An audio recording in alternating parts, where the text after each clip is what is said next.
Hi guys. So what we are going to do now? We're going to do my assignment. Yeah, Yuna will answer her assignment. Maybe wait.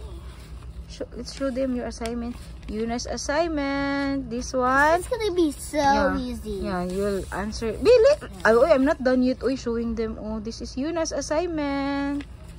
So Yuna will answer her assignment today. Okay, do it now. What's that, Yuna? Look at the picture. What is that? It looks like an apple. No, it's Atis. Atis starts with letter. Wait, you know already. The next picture, what is that?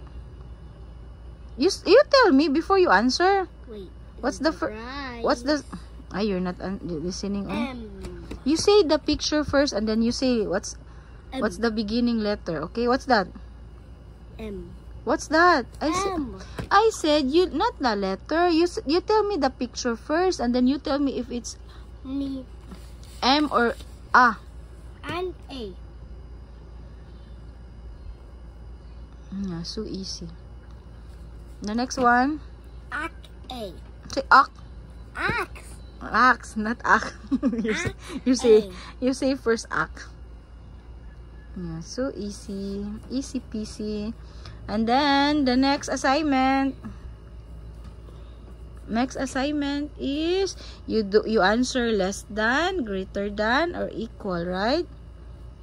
So easy, uy. Look. What's that? Greater than, yeah. Why you answer greater than? Because 3 is 3 and this is 4. Yeah, so 4 is greater than.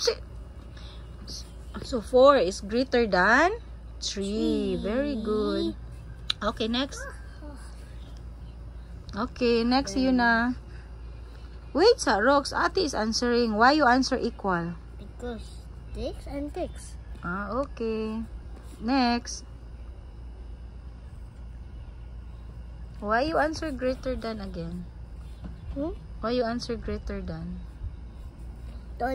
Why you answer greater than here? Because 5 is better than 4.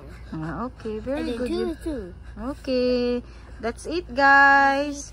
Easy peasy lemon squeezy. Yeah, so easy assignment, no?